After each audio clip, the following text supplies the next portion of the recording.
There we go. Ready? So it's rolling? Yes, it's rolling. It's rolling. Yeah. All right. Hi, and welcome to Die Hard Gunners. My name is Jado. Today we have Virgin Damien, and we're going to reason about the upcoming. Well, we're going to talk about Arsenal in general. Yeah. And just want to get some feedback from somebody other than myself as to how people think things are going with Arsenal. So, how am boss? There. Yeah. Talk to me now. The window will just come out. How do you think Arsenal did in the transfer window? I think Arsenal had a very successful transfer window. Yeah. I think the problems that we had defensively and up front was addressed. We may not see the difference currently, but once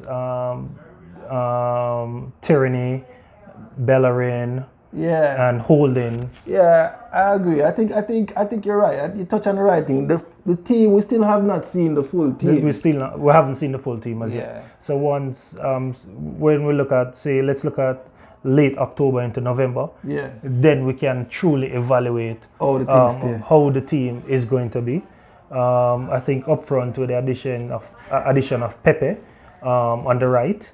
More likely he will interchange with Aubameyang. So how you feel, so Pepe you think was that good? Because a lot of people are knocking Pepe right now at this stage. I mean, it's only 2 games really the man has played against 2 big sides, Liverpool and Tottenham.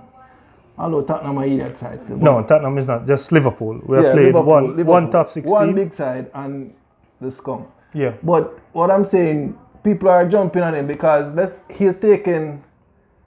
He looks like he lacks some composure, put it that way, in front of the goal. I would say yes and no. So what you have to take into consideration now is a young footballer. Yeah. He is new to the English style of football. New to everything. Okay. Yeah. New language, new coach, new setup, everything. So he will take some time to gel with the squad. Yeah. Right? So I am giving him until January. To fully cement himself in the squad, hit the ground running. And I think with the likes and experience of Aubameyang and Lacazette at the front, you will see he... Honestly, I hear what you said. I don't think we need to wait till January. I think he's going to score goals in probably very, very, very short order. Because if you're playing... Because he's obviously very talented. Extremely talented. When you see him playing and you put him with a combination with Lacazette and Aubameyang, I don't see how he cannot score. He will. No, so he will score goals. I could score goals if I was playing with these guys.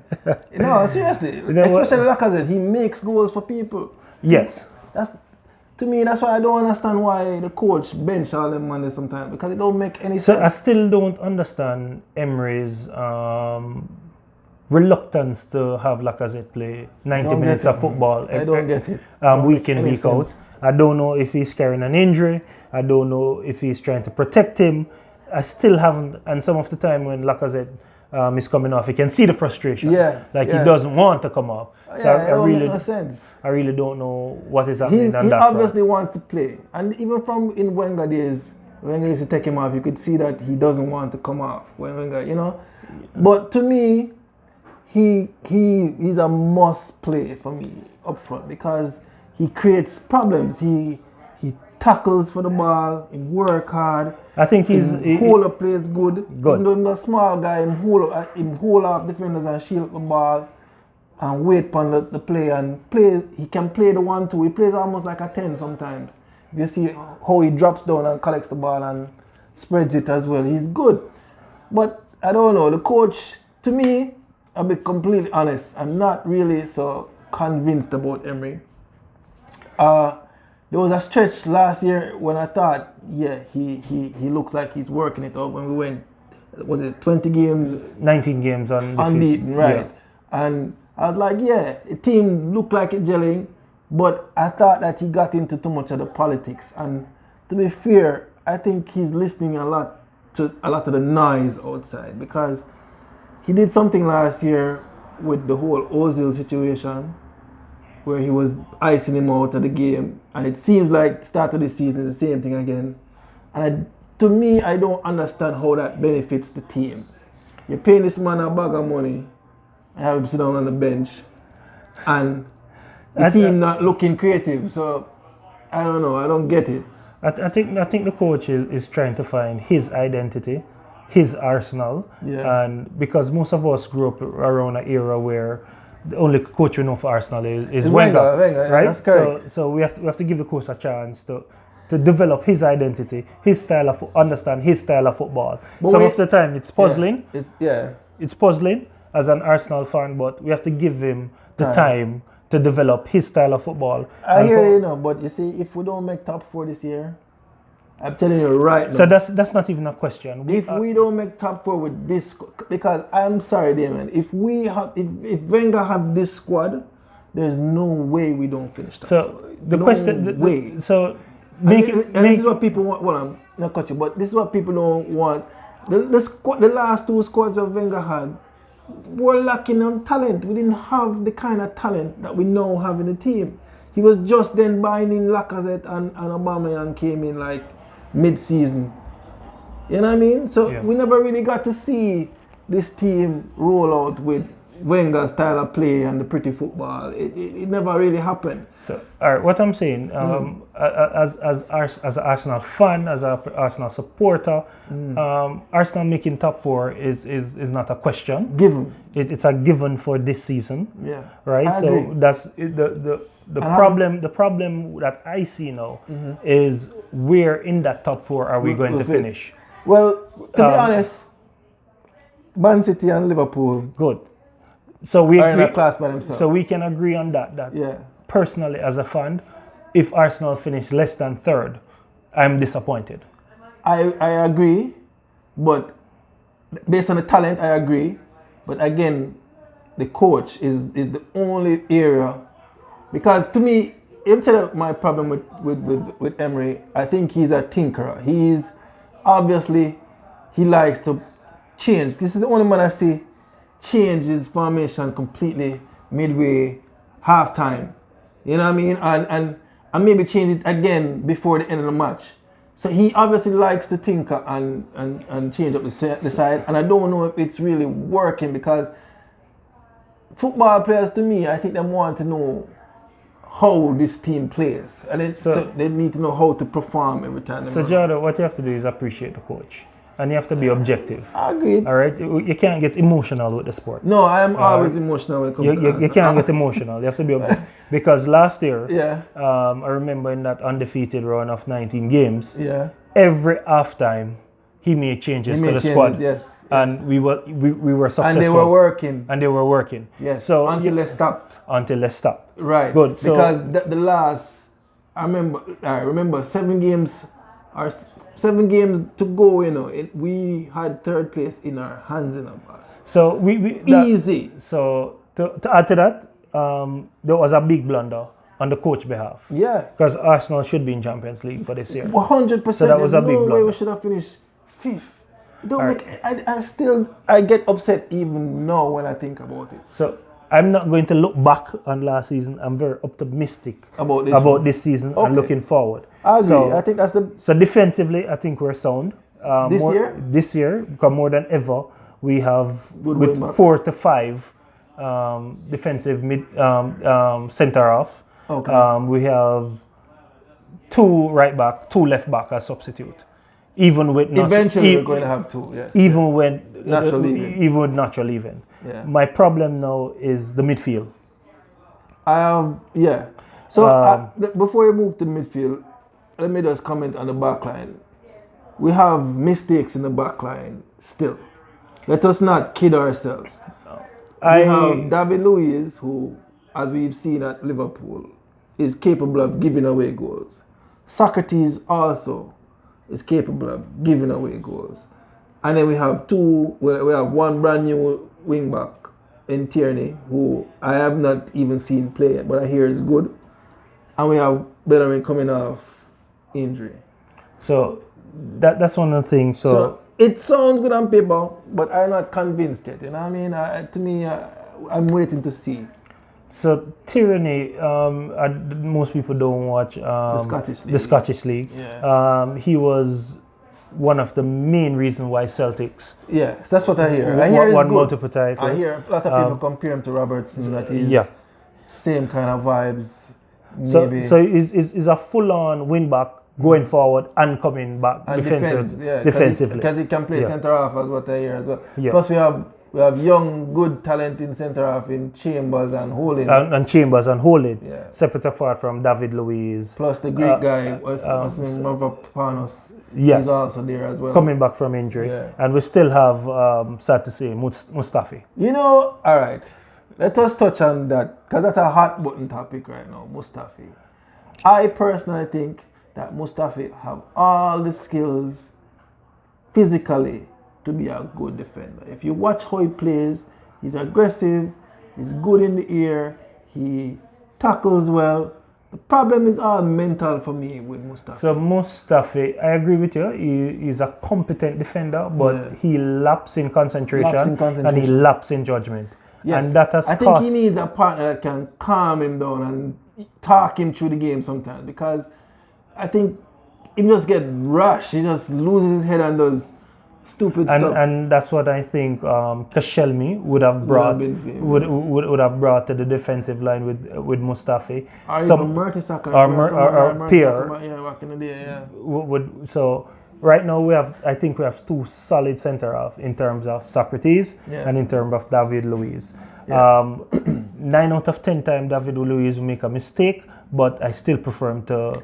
No, David Luiz is class, you know. I still prefer him to Mustafi. People give him a hard rap, but I think with him, a lot of the times is a formation. Like, I think if we should at least look at a back three if we're going to play David Luiz, because remember when Chelsea won the Premier League last time with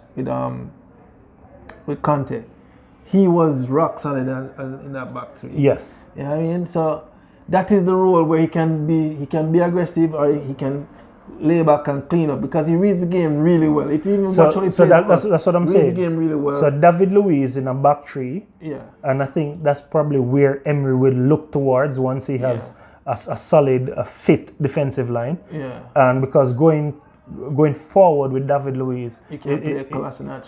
Kolasinac can play a lot higher. Yeah. And also some of the passes going through the midfield can come from David Luiz. Yes. So I'm going to go to the midfield now, because I think that's where we have a problem. That is a big problem for me and most people, because I have a controversial view on our midfield. Because I think, let me just say, the main problem that most people have with Arsenal midfield is Xhaka. And I personally feel that Xhaka is not the problem. So let's hear your view on what you think Arsenal should do. Because but before we get to Xhaka, let me just say that Arsenal has made a grand step forward by getting rid of Ramsey out of our midfield, because I could not understand what secrets Ramsey had for Wenger, why he would always be playing, because he just was never up to the levels for me. Okay, so Xhaka. So Xhaka is the new Ramsey. No. Xhaka is absolutely the new Ramsey, and I will explain it to you. I know. And I will explain it to you. Please explain, because I don't agree and I don't appreciate. Xhaka is one of Arsenal's worst defensive midfielder that have come through Arsenal in terms of mistakes made, in terms of bad decision made. So if we look at past Arsenal squad, even Diaby is a much better central midfielder. Well, Diaby was an excellent midfielder. Good. So if you look at Xhaka, Xhaka is the worst. No, Xhaka is not the worst. I gave you the opportunity, my time. No, all right. That is your opinion, but we have Torreira. Yeah. So we have Torreira. Xhaka is better than Torreira. And that is impossible. He is 10 times better than Torreira. Torreira works harder than Xhaka. His pass rate than Xhaka is more efficient. No. His tackling than Xhaka. We can look for the stats. We can look for the stats. His pass rate is nowhere near as good as Xhaka. So Xhaka has the best pass rating for Arsenal football team. Jada, that is not.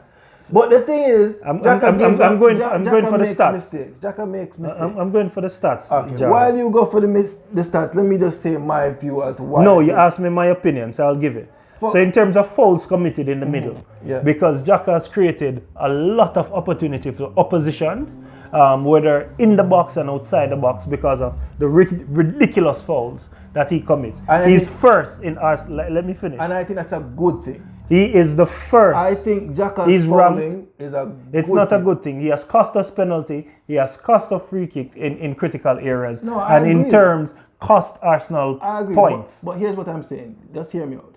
Xhaka is by no means the only person who calls penalties. Yes, he has given up penalties. He has given the most penalties. Allow me to finish. Yes, he has given penalties, right? And I'm saying that is a problem that he needs to fix. However, the fouls that Xhaka commits most of the time in the midfield, most of the time that I see Xhaka doing, it is fouls that are done to break up the play for other when we are being put under pressure. So and this is this is the problem I have with Arsenal. Arsenal's midfield has a problem. Obviously, we agree on that. There is a problem there. The problem I think we have is that nobody tackles for the ball. If you watch Arsenal play, you can't say nobody tackles. This is the point I'm getting to. Torreira has the most tackles in the midfield since joining Arsenal. I agree. I don't. So you can't say nobody tackles. Xhaka does not tackles. He fouls. Xhaka, all right. Xhaka fouls. Let's look at the Liverpool match. Xhaka is ranked first in Arsenal in tackles lost against opposition. Fine, but what I'm saying is, if you remember what people used to complain about with Arsenal before, was the soft middle spine of the team, right? There was no bite in the team. If you look at the team since Xhaka has come in, to me, that reputation has changed. People may not want to say it, but Arsenal is no longer a soft team. So Jado, and it's because we have somebody in the middle who's willing to put a foot in and frig up somebody. Because sometimes you need to do that. So let's take it back to the middle 2000s. Patrick Vieira. What position Patrick Vieira played? He was a defensive midfielder. Good. Yeah. Patrick Vieira was a class footballer. Xhaka is no Patrick Vieira. Obviously not. Patrick Vieira did not make rash tackles. Yes, he did. Stupid decisions. Yes, he did. No, he did not. Yes, he did. Not to the magnitude of a granite Xhaka. Agreed. That cost Arsenal points. No, hold on. Patrick Vieira was a part of the invincible squad. I agree. So here's what you're doing. You're taking arguably one of the best midfielders ever to play in the Premier League, and you're taking that person as the yardstick to measure this kid by. It's not yardstick. Right? I can take. And you're saying because. So you're telling me, all right, let's put Patrick Vieira aside. Are you telling me that Granit Xhaka is better than Alex Song? Technically, yes. He cannot be better than Alex Song. I think he's better than Song. I think he is. No, Jado, that's incorrect. All right. So first of all, let's leave Granit Xhaka out of this and talk about the midfield, because he is obviously the worst central midfielder that we have on the squad. I disagree. So going forward, I would think Guendouzi need a little bit more time to develop in our midfield. Guendouzi is a talent. I think Nelson and waste of time. Nelson is a good waste of time, and the other Nelson should be sold as soon as we get a chance. Smith Rowe, when he's fit, the youngsters can get a run. None of those, to me. All right, you see, this is the next trap that I think a lot of people are falling into. The youngsters. We have 3 budding stars right now. We have Reece Nelson, we have Joe Willock, and Emil Smith Rowe, right? And if you want to put Maitland in it, call it 4, right? The only 2 out of those I would keep looking at, just because I've been watching Reece Nelson. Reece Nelson has lots of talent, but he's not an Arsenal footballer. If you look how he plays, I'm just not at that level. I like how Joe looks. Joe Willock looks a lot like, what's his name? Diaby. Same long legs, long ranging, can get up and down the pitch. He works hard, has a good touch, and plays with his head up. You know what I mean? Reece plays with his head down. He does not see what's going on around him. And even though he has impeccable skills, he does not work well with the team because he's not looking at what's going on. So there are times when they're up. It's the same thing. Even just now, it will be in his last 2 years, just came out of that break where he's starting to look up and see passes. You know. Before he used to just run and give away the ball.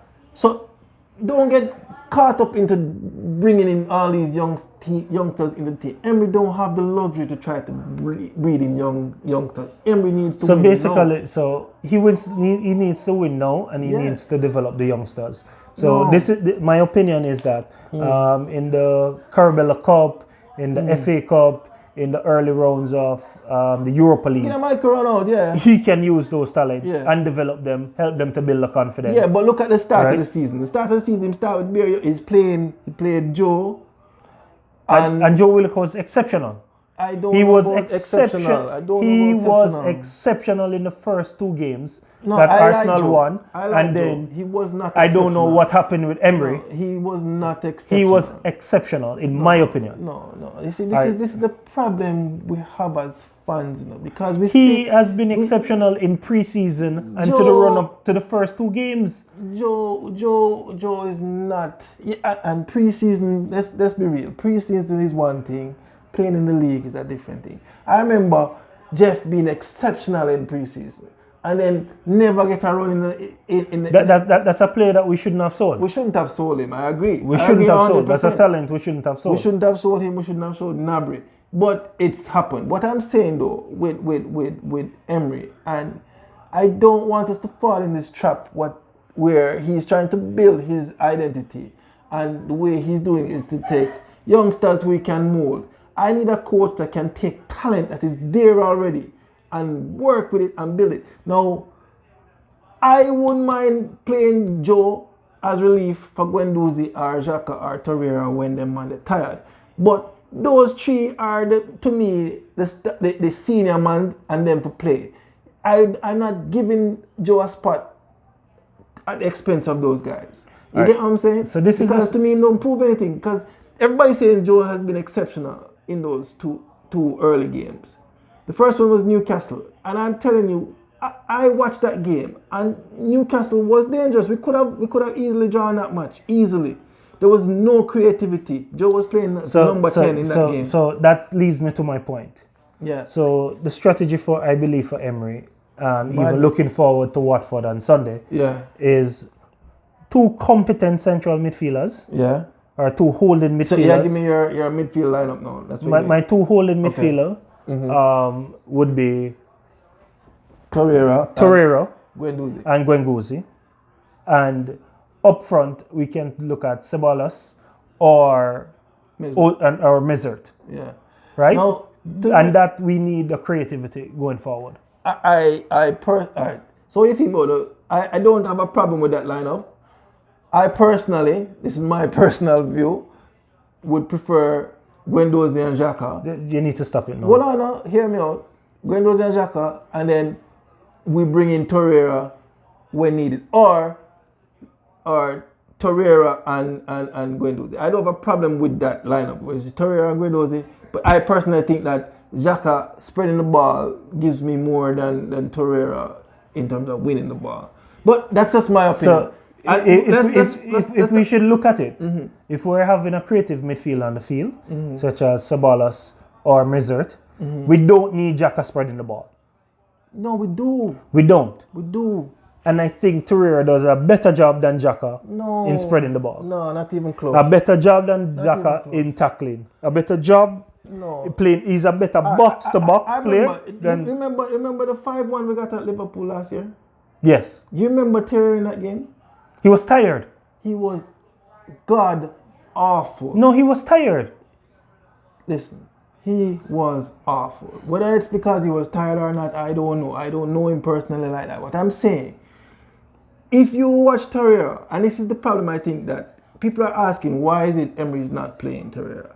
And I think it's because Torreira has a distinct disadvantage, you know. And you know what it is? His height? Size. He is small. No, yes, he is aggressive, and yes, he wins tackles sometimes, right? But when you look at him play against the big boys, like when we ran up against Liverpool.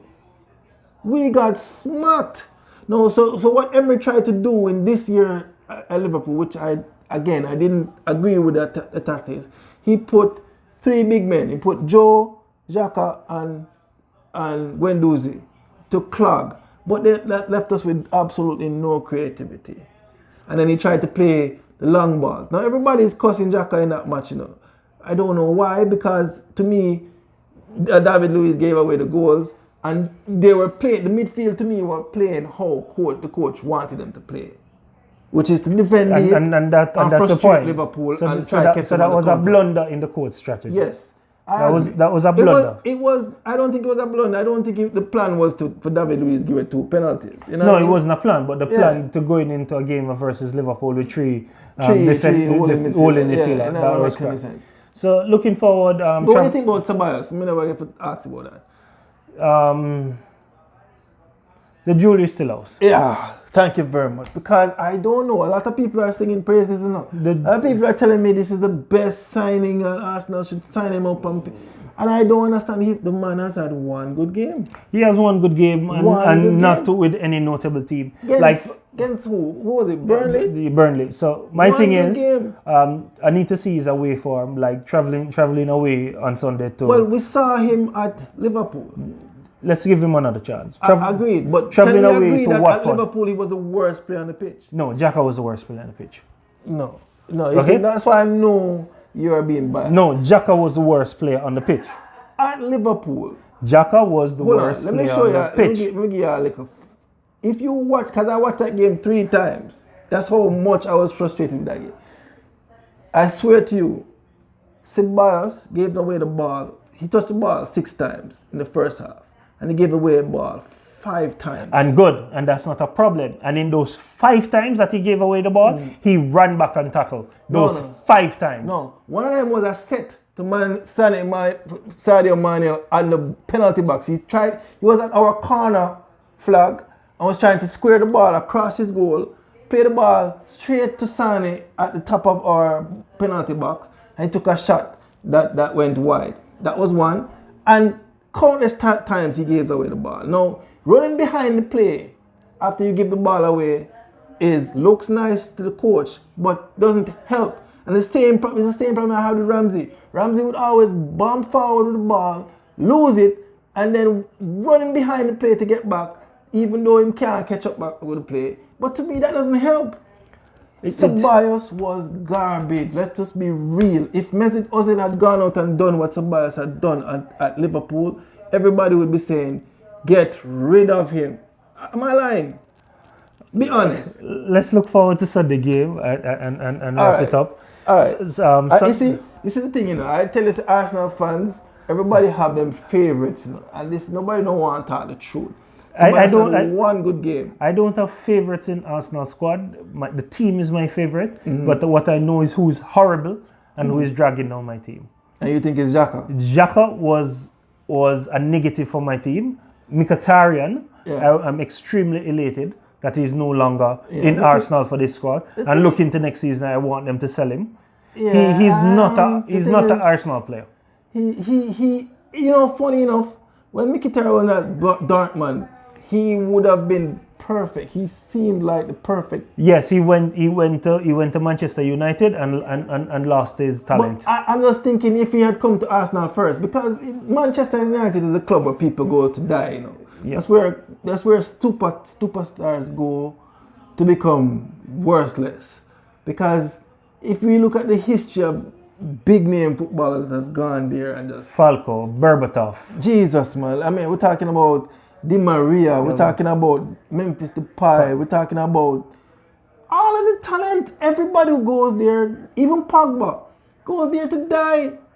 They go there and then it doesn't work, and then 2-2s they're being sold. Sanchez was probably I don't even want to go there. What the hell happened to Sanchez? I am not sorry for him. I don't sorry for him. I'm not sorry anything that happened to him. It's deserved.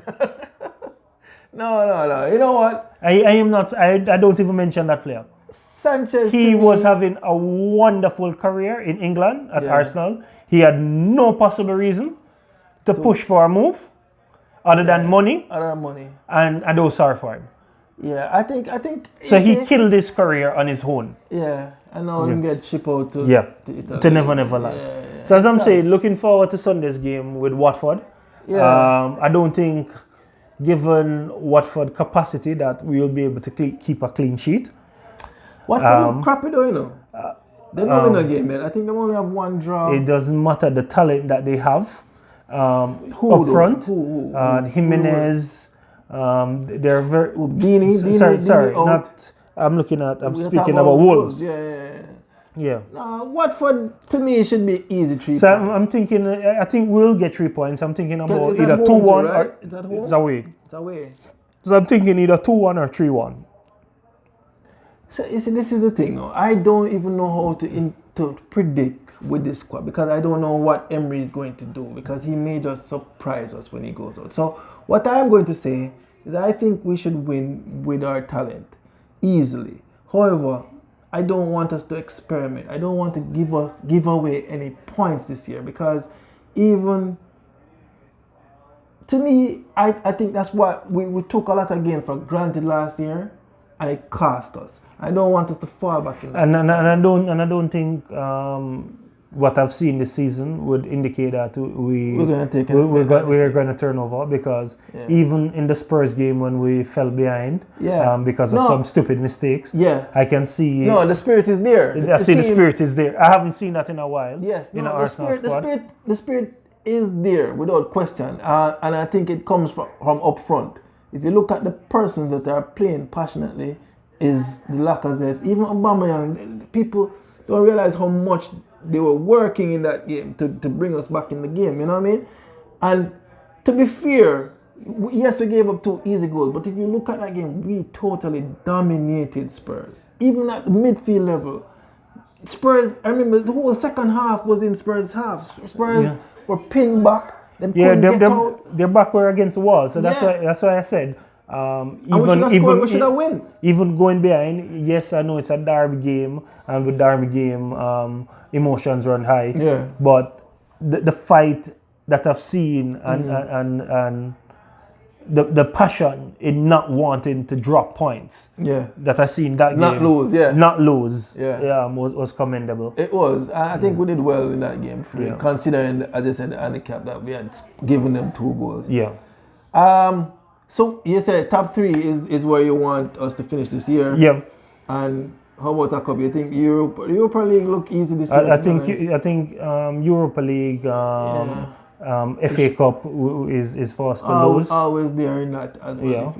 If we put out the right squad. Yeah. We have a deep squad this year though. So the squad has depth. The first in a number of years we have serious depth.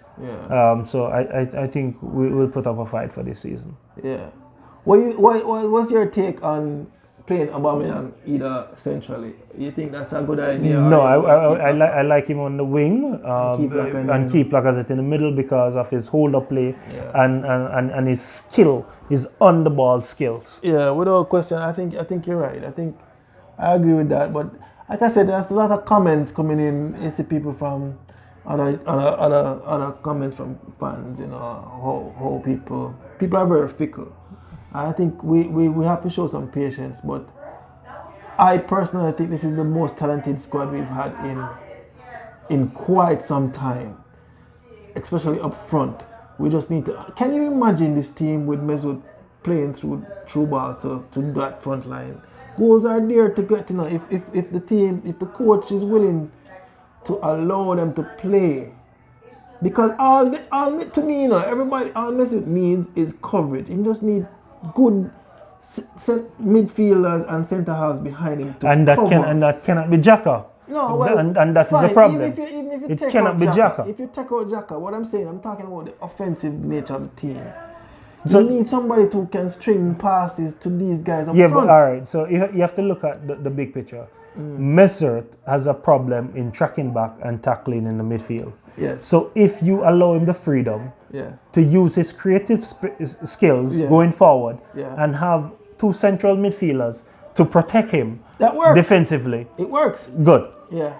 No, I agree. So it's not rocket science. It's there for everybody to see, but obviously the coach don't want to play him, and I don't know we're paying him for nothing, it seems. But maybe I'm wrong. Maybe he was injured. Maybe there are personal issues going on, and we'll see him eventually.